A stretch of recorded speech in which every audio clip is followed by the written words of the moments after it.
Hello बंधु बान्धवीসকল আজি এই ভিডিওত আপোনালোকক আমি বাৰ্থ সাৰ্টিফিকেট বনোৱা শিকাম।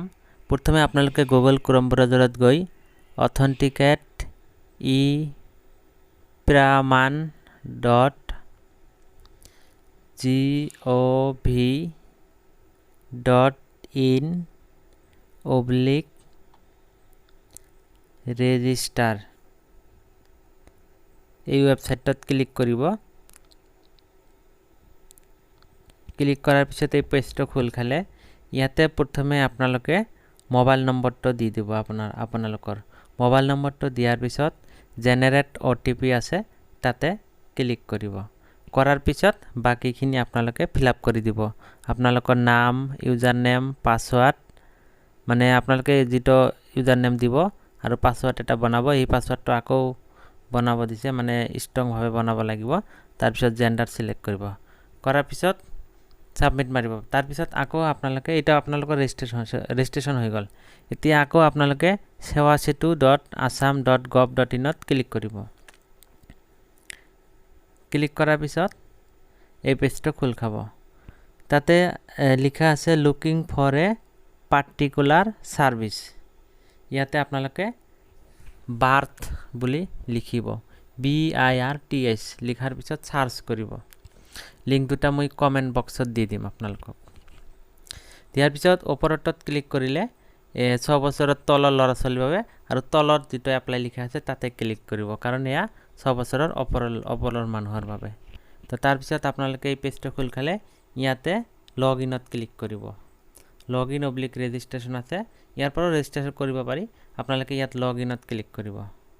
কৰাৰ পিছত আপোনালোকে যে প্ৰথমে ইউজাৰ নেম আৰু পাসওয়াৰ্ড বনাইছে এই ইউজাৰ নেম আৰু পাসওয়াৰ্ডটো ইয়াতে বহাই দিব। দিয়াৰ পিছত এই সাইন ইনত ক্লিক কৰিব। কৰাৰ পিছত এই পেজটো খোল খাব। এই পেজটো খোল খাতে ইয়াতে দেখুওৱা হৈছে মানে কিমান খৰচ পৰিব। আপোনালোকৰ 10 টকা খৰচ পৰিব। তাৰ পিছত পেজটো খোল খাব। ইয়াতে আবেদনকাৰী তথ্য মানে আপোনাৰ হৈ জনে আবেদন কৰিব মানে আপুনি ধৰক আপোনাৰ নাম আপোনাৰ বাৰ্থ সাৰ্টিফিকেটৰ কাৰণে আপোনাৰ দেউতাই আবেদন কৰিব। তেতিয়া ইয়াতে আপোনাৰ দেউতাৰ নাম হ'ব। হেতু আপোনালোকে ভালকৈ মনত ৰাখিব। যদি আপোনাৰ দাদাই আপলোড কৰে তেনেহলে আপোনাৰ দাদাৰ নামটো ইয়াতে হ'ব। তো এটা হ'ব। তাৰ পিছত যদি আপোনাৰ ভন্টিয়ে আবেদন কৰে আপোনাৰ জন্ম সাৰ্টিফিকেটৰ কাৰণে তেতিয়া আপোনাৰ ভন্টি বা ককাই বা জনে আপলোড কৰে মানে আবেদন কৰিব তেওঁৰ নামটো ইয়াতে হ'ব। তো তেওঁৰ নামটো দি দিব। মুঠতে আপোনাৰ নামটো ইয়াত নহয় আপোনাৰ হৈহে এজনে আবেদন কৰিব লাগিব তেতিয়াহে তেওঁৰ নামটো ইয়াতে দিব। দিয়াৰ পিছত ইফালে আছে আবেদনকাৰী লিংগ জনে আবেদন কৰিছে তেওঁৰ লিংগটো সিলেকশন কৰিব লাগিব। মেল ফিমেল হেনেকা আছে। তো আপোনালোকে তাতে যেহেতু মই দেউতাৰ নামটো বহাইছো গতিকে আপোনালোকে মেল সিলেক্ট কৰিব। মই মেল সিলেক্ট কৰিছো। তাৰ পিছত মোবাইল নম্বৰটো দিব। দিয়াৰ পিছত ইমেইল আইডিটো অপচনাল হয়। দিলেও হ'ব নিদিলেও হ'ব কাৰণ ইয়াত ষ্টাৰ মাৰ্কও দিয়া নাই।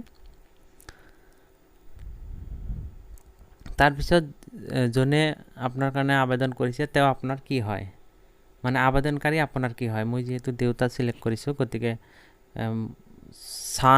সন হয় SON মই হেটো সিলেক্ট কৰিম। ইয়াত ক্লিক কৰাৰ পিছত মই সন সিলেক্ট কৰিছো SON। তাৰ পিছত ইয়াত পান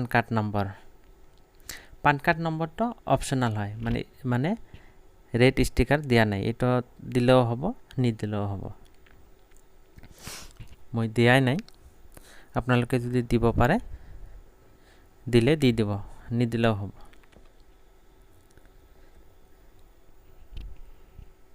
তো তাৰ পিছত এতিয়া আপোনাৰ নামটো প্ৰথমত হ'ব কাৰণ যেহেতু আপোনাৰ কাৰণে আবেদন কৰিছে গতিকে ইয়াতে নৱজাতকৰ বিৱৰণ মানে আপোনাৰ নামটো হ'ব। ইয়াতে আপোনাৰ নামটো ধুনীয়াকৈ লিখি দিব।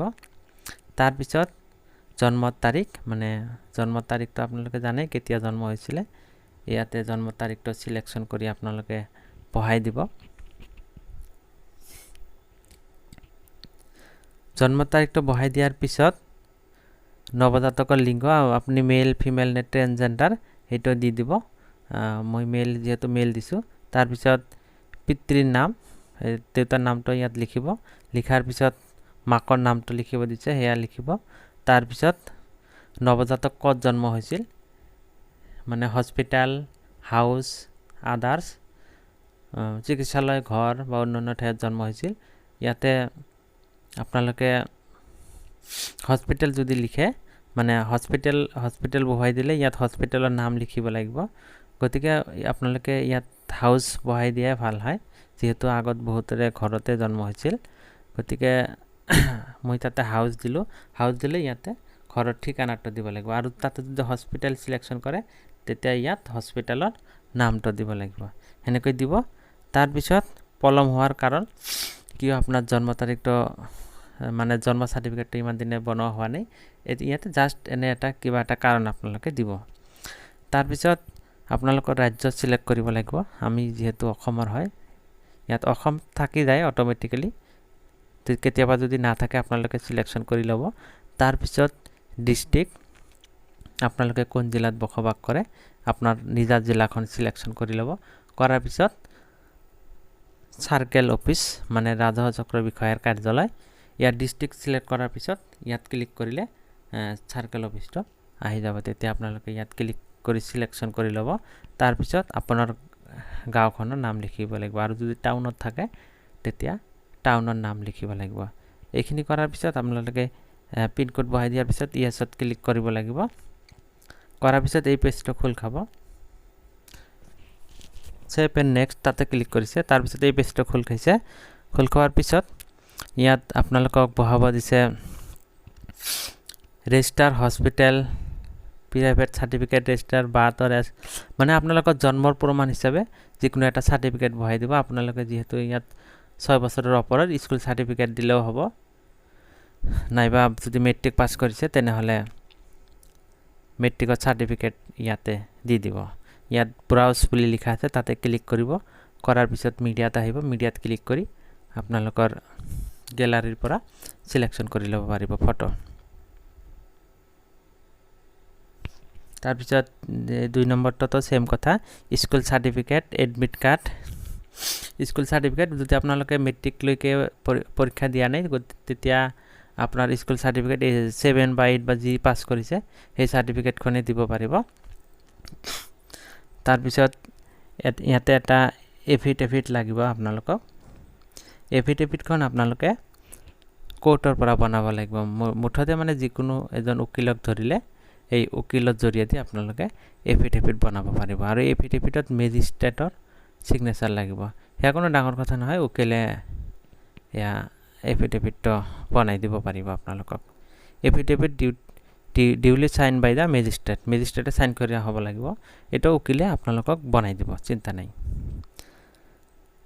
তাৰ পিছত এনি আদাৰ ডকুমেন্ট আপোনালোকে দিলেও হল নদিলেও হল ইয়া অপচনাল হয় আপোনালোকে Aadhaar card PAN card voter ID card বা যি আছে তাকে দিব পাৰে কিন্তু মই ইয়াত দিয়া নাই নিদিলেও হল মানে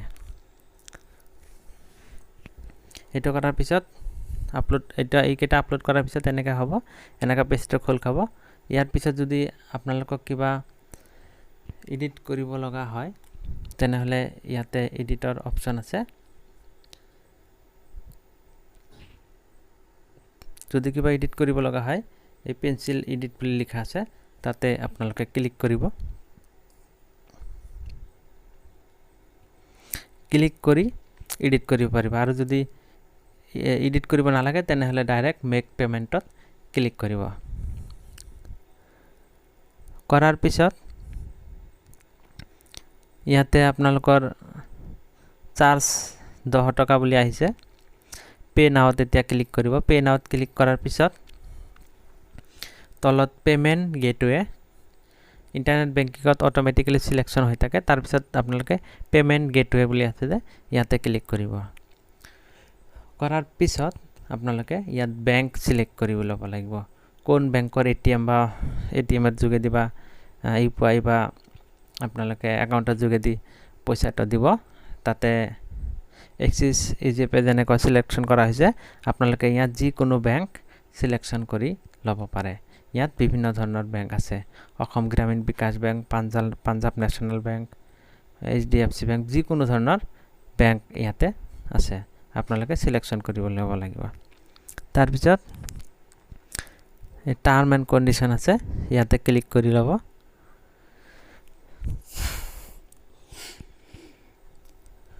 ক্লিক কৰি লোৱাৰ পিছত ইয়াতে আপোনালোকে UPI ক্ৰেডিট কাৰ্ড কোনটো জৰিয়তে দিব হেয়া সিলেকশন কৰি লব UPI credit card debit card আছে কোনটো জৰিয়তে আপোনালোকে পেমেন্ট কৰিব হেয়া আপোনালোকে সিলেকশন কৰি লব তো UPI সিলেকশন কৰিছো যেহেতু ইয়াতে UPI নাম্বাৰটো দিব দেওয়ার পিছত ভেরিফাই কোড আপনার রেজিস্টার মোবাইল নম্বরত যাব তাতে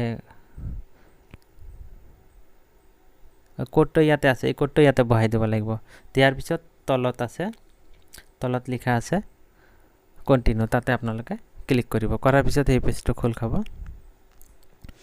মানে এটা আপোনালোকৰ পেমেন্ট হৈয়ে গল এতিয়া হৈয়ে গল এনেকৈ আপোনালোকে বাৰ্থ সাৰ্টিফিকেটৰ কাৰণে এপ্লাই কৰিব পাৰিব আপোনালোকে মোৰ চেনেলটো সাবস্ক্ৰাইব কৰি ৰাখিব এনেকুৱা